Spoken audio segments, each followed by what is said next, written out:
Welcome back, everybody. High Tech Lab here.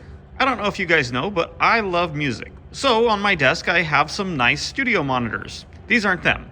The ones on the desk are KRK Classic 7s. They're the Classic, not the Rokit, which is what is on the bench in front of us today. Now, the reason these are in front of us on the bench is because, well, one of them is broken. And it's actually a really funny story how I ended up with these. I have two of the Classic 7s. One of them stopped working. I requested a warranty replacement through the seller on Amazon. They said, no problem, we'll ship you a new one. And that was one of these two. So I said, hey, wrong item received. So they said, no problem, we'll ship the right item, a new one, and you'll just return the old one. That's when I got the second one. And I essentially gave up on this, and they were working at the time, so I didn't think too much of it. And then they stopped working. So I essentially ended up with two dead speakers. Then I moved.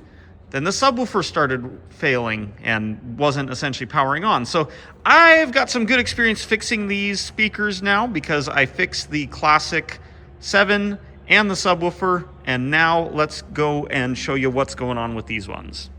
Okay, so first we're going to show you the one that works. I have it plugged in here with a cable to my test bench. And if I flip the power switch on, you can see it shows the KRK logo and then boots up. Kind of an ugly screen, but it works. It looks just as bad on camera as it does in person. And you can see we've got an equalizer on here. If I relocate this power cord to the other speaker and plug it in, nothing at all.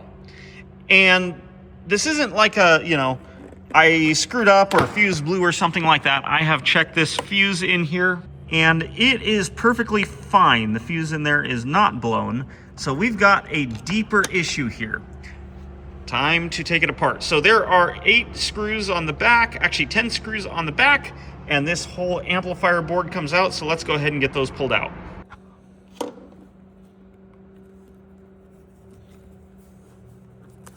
And we're in. Okay, now full disclosure, I am not an expert. I am working with what I've got here, so I may say something wrong, and that's probably okay. Take it with a grain of salt. I'm figuring this out as I go. But what I can tell you is it does appear that on the left-hand side here, we have the power supply, and on the right-hand side, we have the signal processing, and it looks like they come together right here in the middle on this connector, this pin header here. And I see labels on the board that tell me there's supposed to be power going between here. Looks like 19 volts. And looks like there's maybe a 5-volt rail on there. Now, the last KRKs I worked on, the Classics, essentially in the power supply, it had a 12-volt rail, and that 12-volt rail went down to a 5-volt rail.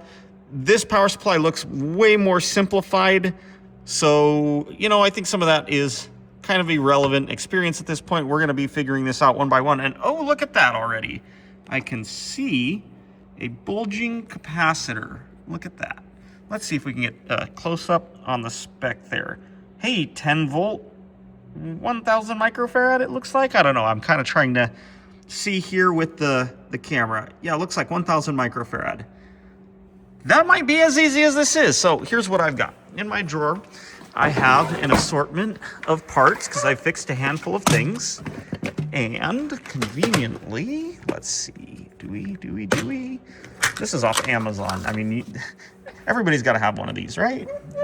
Heck, these almost look like the same brand. What brand are those? GenCon. What are these? These are, these are no-name brand. Okay, so we need a 1000 microfarad 10 volt. So the key thing on this is that the capacitance stays the same. So theoretically, this is a 1000 microfarad right here, 25 volt. But I'd like to see if I could find a 10 volt, but worst scenario, a higher voltage would be okay. The other option, and I think this is what I had to do on the other KRKs, was I ganged 2 together. See, that's a 10 volt 680. That is too little. Look at that. 1000 microfarad, 10 volt. That's exactly the capacitor we need to replace that one that's bulging. So easiest things first, we're gonna go for the bulging capacitor. There are 4 screws, one on each corner, And if this will focus for you, that should get this board out. Now I gotta be careful because I did have this plugged in. So some of these capacitors may have residual charge. I'm just gonna not touch anything that could be live. Realistically, if I was smart, I would use a resistor to drain the capacitors, but you know, here goes nothing. By the way, date code on this transformer is 2022-516. These have been sitting for over a year that I haven't used them. And yeah, so I didn't have these for long. So let's get this board unscrewed. Now I gotta take a second and give KRK a hard time, because if you look at, for example, the solder job on the pins on this pin header, only one of them in that top right corner actually pulled the solder through. What the heck? You know, it's like, what are they doing here? All right, so with that unscrewed, I did unplug that electrical connector. We can pull that out, and that gets us access to the back side. I need to, looks like, oh no, I'm in the clear, cool. Now this bench is an anti-static bench. You're supposed to take precautions on that kind of thing, and that way you don't fry anything. This is a power supply board. I don't see any very sensitive stuff on here, but you know, yada yada, best practice. So there is my capacitor. Those two leads right there on either side of R28's marking need to get desoldered. All right, now I'm a cheater. I have a desoldering station and way too much coffee in me. So let's go ahead. I have a little bit of rosin core leaded solder here. So I'm using that to kind of replace some of the lead-free solder that's on the board. Once this is nice and hot. Okay, that solder is sucked out. Now the other one.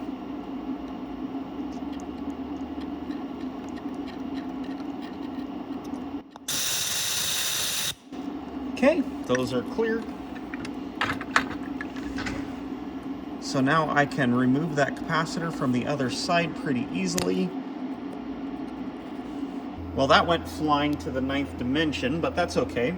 The new one goes in its place. Now you guys see that white mark on the board there? That is the negative side. So on my capacitor, I have a side marked negative. I can just shove that into the hole there. And look, it's not going to be as well glued down as the Celastic it had, but I spread those leads there so that the capacitor stays in place. And now I can go ahead and get it soldered back in.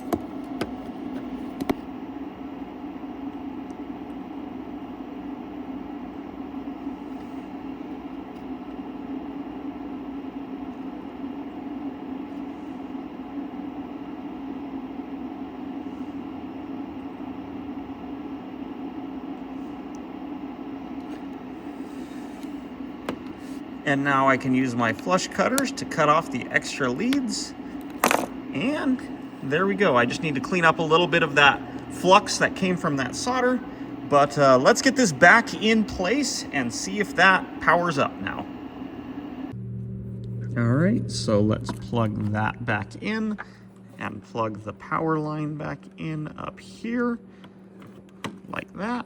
Now I'm gonna be lazy for a minute and not actually put this all back together, but let's get the power cord plugged in here, and I wanna turn the power switch off so that if it blows up, it, blows up in a controlled manner. So flip that on, and look at that. We've got a display coming on. Awesome. So let me turn it back off and let's get this put back together. Now, overall, I do prefer the sound of the classics over these Rokit speakers. But you know, the whole deal with them showing up, it was right around the time that the classics were getting discontinued. So, you know, kind of got what I got. Now, in case you're wondering, I'm heating up the hot glue gun right now, and I'm gonna put some hot glue around that capacitor, essentially making up for what the Celastic white stuff was doing before. So let me get that put on there, and then we'll be good to put the back cover back onto the speaker. And there's my glob of hot glue, and we'll put this all back in. So let's make this fun. I have my bench meter here. I'm gonna put it in capacitance mode there. So now we can measure the capacitance across the old capacitor. So let me get this other clip. Put on here like that. Well, sure, it can hang across the bench. And we've got only 63 microfarads, and it's supposed to be 1,000. I'm not reading that wrong, right? That says 1,000. So anyway, yeah, this capacitor definitely toast. I mean, you can really see if this will focus that it's done for. It's not supposed to bulge like that. So, all right. Anyway, hope you guys enjoyed today's video, and yeah, I'm glad these speakers are going to be working again. Even though I don't prefer them, hey, better than sitting around being a paperweight. Have a good day, guys. We'll see you later. This is High Tech Lab, and I'll see you guys in the next one.